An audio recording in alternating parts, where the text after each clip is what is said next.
नमस्कार, स्वागत है आपका हमारे इस खास पेशकश में। मैं हूं आपके साथ ललित। 23 की तकरार किसकी सरकार, जी हां, हम इसमें बात करें मध्य प्रदेश छत्तीसगढ़ के विधानसभा चुनाव 2023 की। तो चलिए शुरू करते हैं 23 की तकरार किसकी सरकार।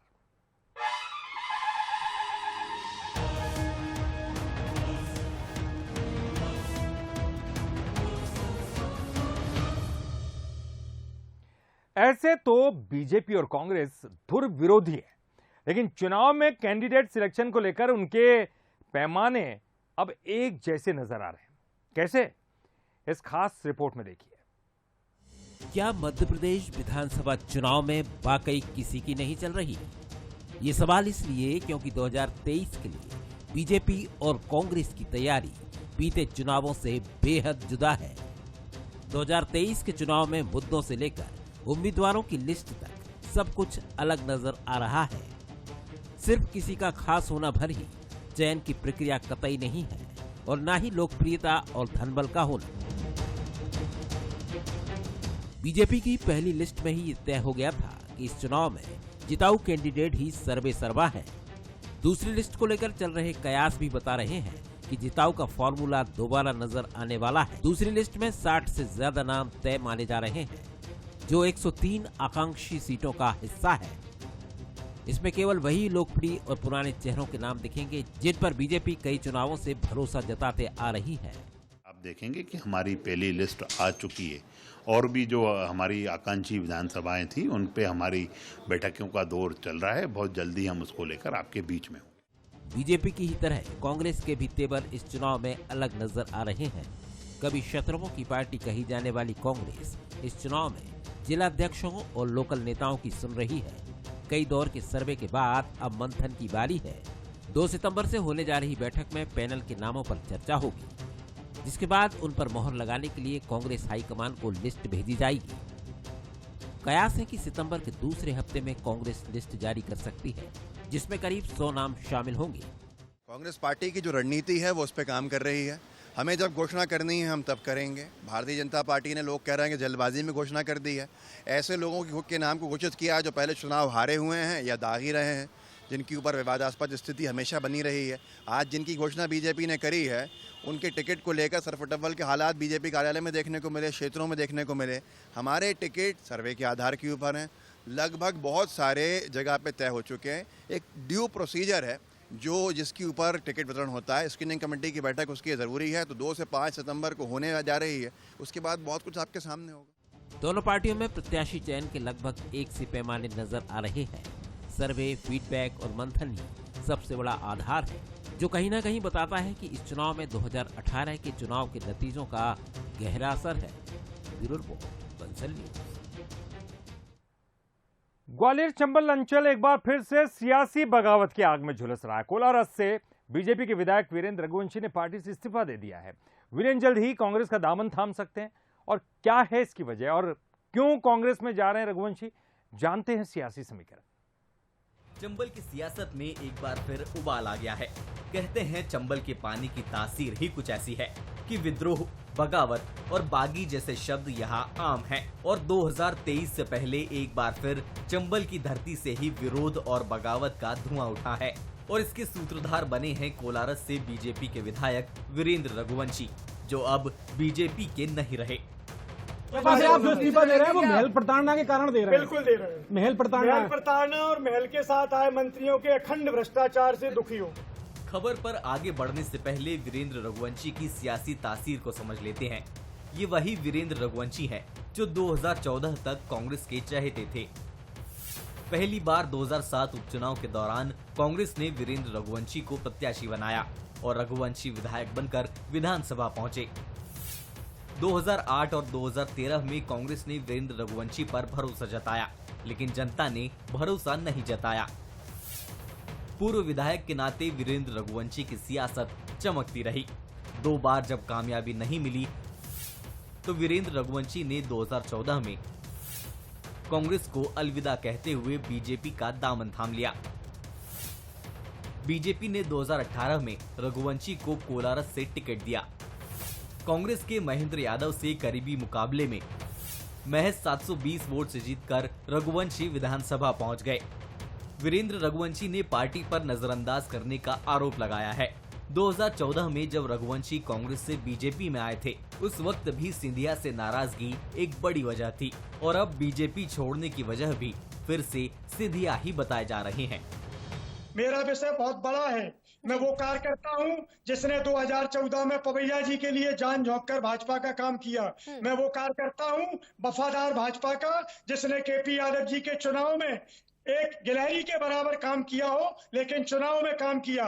इससे नाराज होकर सिंधिया जी मेरे ही भाजपा परिवार में आकर मेरी जान के पीछे पड़ गए हैं। उनके मंत्री मुझे प्रताड़ित कर रहे हैं, मुझ पर मुकदमे लगवा रहे हैं, मेरे कार्यकर्ताओं के काम नहीं कर रहे हैं। ये पीड़ा जब मेरी मध्य प्रदेश ने नहीं सुनी, मुख्यमंत्री जी ने नहीं सुनी, तो मेरा स्वाभिमान जागा है। मैं मरा नहीं हूँ अभी। मैंने पार्टी से आज त्याग पत्र दे दिया है और राजनीति मेरी मोहब्बत नहीं है। सिंधिया और सिंधिया समर्थक मंत्रियों पर आरोप लगाते हुए रघुवंशी ने बीजेपी से नाता तोड़ दिया। हालांकि सिंधिया ने रघुवंशी के आरोपों पर कोई पलटवार नहीं किया, लेकिन इतना जरूर कहा कि चुनाव में आना जाना लगा रहता है। चुनाव से 2 महीने पहले पार्टी छोड़ना उनकी मंशा को बताता है। ये कोई साधारण बात नहीं है कि कैबिनेट के 6 मंत्री कैबिनेट मंत्री त्याग पत्र दें 15 महीने बाद। साधारण तौर पर हम लोग देखते हैं कि चुनाव के 6 महीने या 2 महीने पहले त्याग पत्र दिया जाता है, जैसे जो प्रक्रिया हम अभी देख रहे हैं। पर जिन लोगों ने अपने मूल्य और सिद्धांतों के आधार पर एक ऐसी सरकार को स्थापित की मध्य प्रदेश में, और उसका फल आज मध्य प्रदेश में हमें देखने को मिल रहा है, और जो आवागमन हो रहा है वो होता है चुनाव के समय में। सियासी गलियारों में वीरेंद्र रघुवंशी के टिकट कटने की अटकलें भी लगाई जा रही थी। 2018 में रघुवंशी से महज 720 वोटों से चुनाव हारे महेंद्र सिंह यादव भी दावेदारी कर रहे हैं। महेंद्र यादव सिंधिया के साथ बीजेपी में आए थे। 2 धड़ों में बट चुकी बीजेपी के बीच कई बार कलह की खबरें भी सामने आ चुकी है। वजह जो भी हो, लेकिन अब वीरेंद्र रघुवंशी ने बीजेपी को अलविदा कह दिया और जल्द ही कांग्रेस का दामन थामने की भी खबर है। माना जा रहा है कि कांग्रेस वीरेंद्र रघुवंशी को प्रत्याशी भी बना सकती है। इधर बीजेपी में महेंद्र सिंह यादव की दावेदारी भी मजबूत दिख रही है और इन अटकलों को पुख्ता माना जाए तो एक बार फिर 2018 की सियासी तस्वीर देखने को मिल सकती है, जब वीरेंद्र सिंह और महेंद्र सिंह यादव आमने सामने होंगे। फर्क सिर्फ झंडे और बैनर का होगा। Bureau report, Bansal news. Chachaura में बीजेपी के प्रत्याशी घोषित होने के बाद उठे विरोध के स्वर अभी भी शांत नहीं हुए। प्रियंका मीणा को प्रत्याशी बनाने का विरोध कर रही पूर्व विधायक ममता मीणा और उनके पति रघुवीर मीणा ने अब वीडी शर्मा और नरेंद्र सिंह तोमर को पत्र लिखा है। पत्र में प्रत्याशी बदलने की मांग की गई है। साथ ही किसान मोर्चा के जिलाध्यक्ष अनिरुद्ध सिंह मीणा को प्रत्याशी बनाने की बात लिखी है। उन्होंने कहा कि प्रियंका की जगह अनिरुद्ध सिंह को प्रत्याशी बनाया जाए। चुनाव प्रबंधन समिति के प्रदेश अध्यक्ष आदरणीय माननीय नरेंद्र सिंह जी तोमर जी को पत्र लिखा है और उन्होंने ये सहमति व्यक्त की है कि 30 वर्षों से जो अनिरुद्ध मीणा काम कर रहे हैं पार्टी का, उनको अगर पार्टी पुनर्विचार करके प्रत्याशी बनाती है तो मैं पार्टी का तन मन धन से सहयोग करूंगी। और मैं समझता हूँ ये पार्टी के लिए ठीक उनका विचार है और पार्टी नेतृत्व जैसा भी विचार करे मैं उसमें सहमत हूँ और पार्टी संगठन के साथ हूं और पार्टी संगठन का हमेशा अनुशासन का पालन करता रहूंगा। चुनावी साल में आए राखी के त्योहार को लेकर अब मध्य प्रदेश में सियासत होने लगी है। गृह मंत्री नरोत्तम मिश्रा ने कमलनाथ के निवास पर हुए रक्षाबंधन के कार्यक्रम को लेकर तंज कस दिया। नरोत्तम मिश्रा ने कहा कि चुनाव को ध्यान में रखते हुए आडंबर हो रहे हैं। मध्य प्रदेश में पीसीसी चीफ कमलनाथ के निवास पर हुए रक्षाबंधन के कार्यक्रम पर सियासत तेज हो गई है। पीसीसी चीफ कमलनाथ को प्रदेश भर से बड़ी संख्या में आई बहनों ने राखी बांधी। इस दौरान महिला कांग्रेस के अध्यक्ष विभा पटेल समेत बड़ी संख्या में महिला पदाधिकारी भी मौजूद रहीं। इस आयोजन को लेकर बीजेपी ने कांग्रेस पर तंज कसा है। गृह मंत्री नरोत्तम मिश्रा ने कहा कि राखी तो पिछली साल भी आई थी, ये सब आडंबर चुनाव को देखते हुए हो रहे हैं। आप देखो ना, राखी तो पिछले साल भी आई थी। सुंदरकांड का पाठ हर मंगलवार को करते हैं, शनिवार को लोग करते हैं। ये मैं पहले से कह रहा हूँ, ये चुनाव को ध्यान में रखते हुए इस तरह के आडंबर हो रहे हैं। नरोत्तम मिश्रा ने तंज कसा तो कांग्रेस की तरफ से पलटवार भी आया। मीडिया विभाग के उपाध्यक्ष अब्बास हफीज ने कहा कि बीजेपी को तो धर्म में भी राजनीति नजर आती है। बीजेपी के लिए धर्म राजनीति है और हमारे लिए धर्म आस्था है। भारतीय जनता पार्टी का हर एक व्यक्ति धर्म को शायद राजनीति के तौर पे ही देखता है, इसीलिए बीजेपी के हर नेता को धर्म में राजनीति दिखती है। कांग्रेस पार्टी के लिए धर्म एक आस्था का विषय है, धार्मिक त्योहार एक आस्था का विषय है। ये साल चुनावी है, लिहाजा हर मुद्दे पर सियासत होना भी लाजमी है। रक्षाबंधन है तो सियासत का भी तो अपना बंधन है, जिसे राजनेता पूरी शिद्दत से निभा रहे हैं। ब्यूरो रिपोर्ट के साथ सूरज शर्मा, बंसल न्यूज, भोपाल। मध्य प्रदेश में बीजेपी की जन आशीर्वाद यात्रा की तैयारियां पूरी हो चुकी हैं और यात्रा में पार्टी के 12 चेहरों पर फोकस रहेगा। इसमें प्रधानमंत्री मोदी मुख्य चेहरा होंगे, वहीं अमित शाह, जेपी नड्डा और नितिन गडकरी के साथ ही सीएम शिवराज भी रथ पर सवार होंगे। यात्रा के लिए हाईटेक रथ तैयार किए गए, जिनमें तमाम सुख सुविधाओं का ख्याल रखा गया है। तो तेज के जो 12 चेहरे हैं वो आपको दिखा रहे हैं लगातार। देखिए, नरेंद्र सिंह तोमर अध्यक्ष चुनाव प्रचार समिति के, वो ऐसा में प्रमुख है। कैलाश विजयवर्गीय महासचिव बीजेपी के। 12 चेहरों पर फोकस। हालांकि अमित शाह, जेपी नड्डा, नितिन गडकरी ये तो रहेंगे ही रहेंगे। प्रहलाद पटेल केंद्रीय मंत्री, ये भी उन चेहरों में शुमार है जो कि इस यात्रा के लिए इस रथ में तैयार रहेंगे। वीरेंद्र खटीक केंद्रीय मंत्री, ये वो 12 चेहरे हैं लगातार आपको दिखा रहे हैं जो खास तौर पर जन इस यात्रा के लिए, आशीर्वाद यात्रा के लिए जो है। फग्गन सिंह कुलस्ते केंद्रीय मंत्री, इनका भी चेहरा इसमें शुमार है। ज्योतिरादित्य सिंधिया केंद्रीय मंत्री, ज्योतिरादित्य सिंधिया। आपको बताते हैं कि 210 विधानसभा क्षेत्रों में ये चुनावी रथ जाने वाले हैं। रथ में नेताओं के लिए खास इंतजाम भी किए गए। नरोत्तम मिश्रा गृह मंत्री एमपी के, और ये भी खास चेहरों में शुमार है। और साथ ही साथ प्रदेश अध्यक्ष बीजेपी के वीडी शर्मा, ये भी उन खास चेहरों में शुमार है। तो तस्वीरें आपको दिखा रहे हैं। और खास जो बड़ा चेहरा नरेंद्र मोदी का, प्रधानमंत्री का, और इसी चेहरे पर खास फोकस रहेगा इसी रथ यात्रा के दौरान। तो 210 विधानसभा क्षेत्रों में जाने का कार्यक्रम जन आशीर्वाद यात्रा की। आप देख रहे हैं 23 की तकरार किसकी सरकार। इस वक्त बड़ी खबर रायपुर से आ रही है। जी हां, शराबबंदी लागू करने के लिए अभी समय ठीक नहीं है। ये कौन कह रहा है? ये कह रही है पीसीसी प्रभारी कुमारी शैलजा, जिन्होंने ये बड़ा बयान दिया है शराबबंदी को लेकर। हम चाहते हैं कि शराबबंदी हो। हमने ग्राउंड लेवल पर जाकर लोगों से इस बात की जानकारी ली है। हमारा घोषणा पत्र व्यापक स्तर पर तैयार किया जाएगा, लोगों से जानकारी लेकर तैयार किया जाएगा, ये कुमारी शैलजा ने कहा। लेकिन उन्होंने ये भी कहा शराबबंदी लागू करने के लिए अभी समय ठीक नहीं है। इस वक्त शराबबंदी लागू नहीं की जाएगी।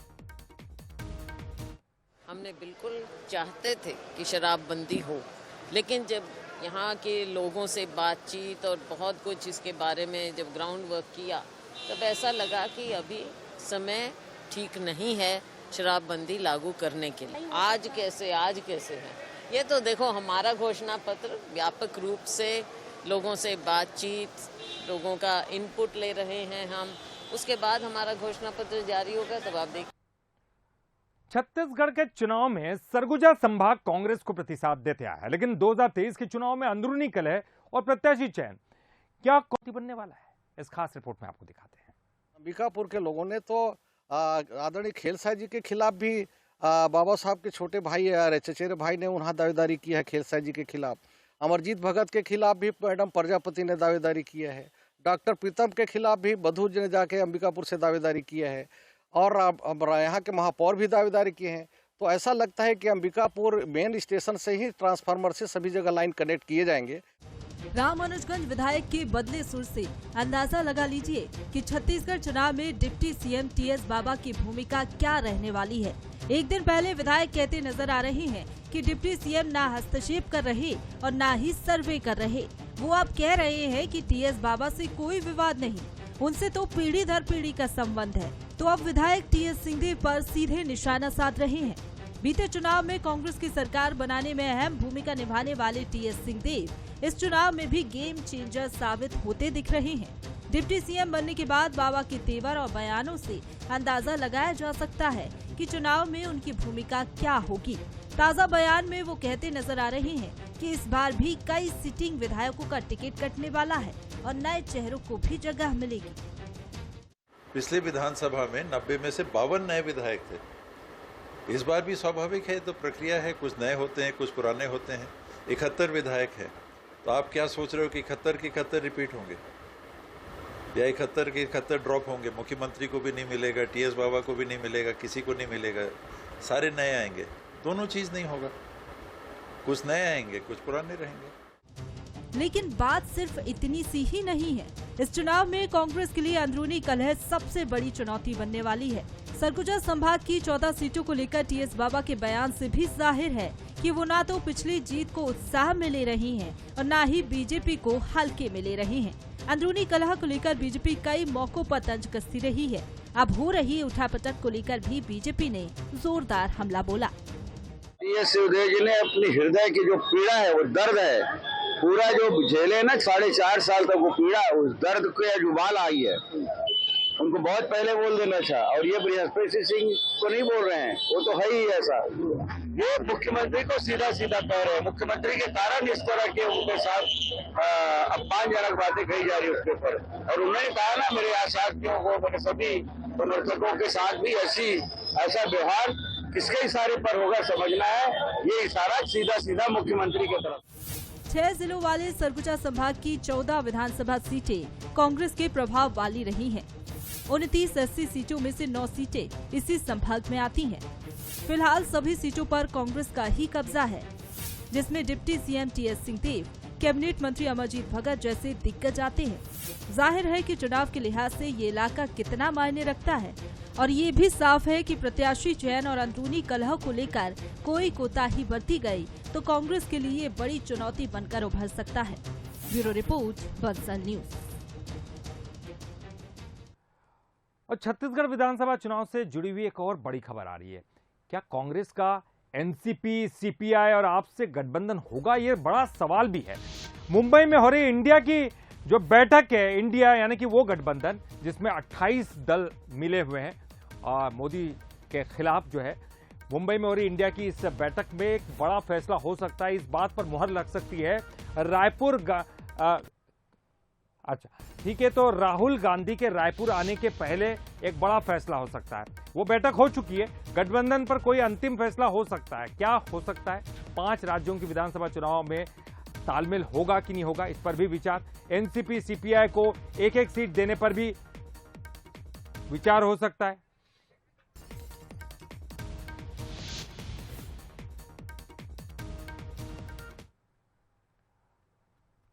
छत्तीसगढ़ में आरोप पत्र के खिलाफ एक काला चिट्ठा लाने की तैयारी में कांग्रेस है। जी हां, एक बड़ी खबर इसलिए क्योंकि आरोप पत्र लाने जा रही है भारतीय जनता पार्टी, और भारतीय जनता पार्टी के आरोप पत्र के जवाब के रूप में इस काले चिट्ठे को देखा जा रहा है। 2 सितंबर को आरोप पत्र अमित शाह पेश करने वाले हैं। बीजेपी के आरोप पत्र से पहले ही कांग्रेस काला चिट्ठा पेश करेगी। 1 सितंबर को बीजेपी के खिलाफ कांग्रेस काला चिट्ठा पेश कर देगी। 1 सितंबर यानी कि वो तारीख जब अमित शाह छत्तीसगढ़ आने वाले, और 2 तारीख को यानी कि 2 सितंबर को अमित शाह जो है वो आरोप पत्र पेश करने वाले, लेकिन उससे पहले यानी कि 1 ही तारीख को काला चिट्ठा कांग्रेस पेश करने वाली है। ये काला चिट्ठा यानी कि जो नाकामियां हैं, रमन सरकार की नाकामियां, उनको उजागर किया जाएगा। भारतीय जनता पार्टी के पास छत्तीसगढ़ में मुद्दे नहीं है। अमित शाह के पहले हम लोग भारतीय जनता पार्टी के काले कारनामों का, भाजपा का काला चिट्ठा कल घोषित करेंगे। कोरबा में कांग्रेस नेताओं और कार्यकर्ताओं ने अपनी ही पार्टी के खिलाफ, विधायक के खिलाफ मोर्चा खोल दिया है। पाली तानाखार के कांग्रेसी विधायक मोहित राम केरकेट्टा के काम करने के तरीके पर सवाल उठाते हुए पाली, पसान और पोड़ी उपरोड़ ब्लॉक कांग्रेस कमेटी के अध्यक्षों ने प्रदेश कांग्रेस प्रभारी कुमारी शैलजा से इस बात की शिकायत कर दी। उनका यह आरोप है कि तानाखार के मौजूदा विधायक मोहित राम केरकेट्टा क्षेत्र के विकास के कामों पर ध्यान नहीं देते हैं और पार्टी विरोधी काम कर रहे हैं। उन्होंने साफ शब्दों में कह दिया कि अगर इस बार केरकेट्टा को टिकट दिया जाता है तो इलाके के सारे कांग्रेस पदाधिकारी पार्टी से इस्तीफा दे देंगे। अगर इसको टिकट मिलता है ना तो पूरी कांग्रेसी इस्तीफा दे देंगे। कोई काम नहीं करेगा इनका, इसका कोई काम ही नहीं करेंगे। भ्रष्ट टाइप का था, भाजपा के सब लोगों को लेके चला है, उन्हीं को विधायक प्रतिनिधि बनाना और उन्हीं को साथ लेके चलना, पूरा संगठन को कभी लेके नहीं चला है। हम लोग तीनों ब्लॉक अध्यक्ष, अभी कोरबा आई थी शैलजा मैडम, तो उसको लिख के दे दिए हैं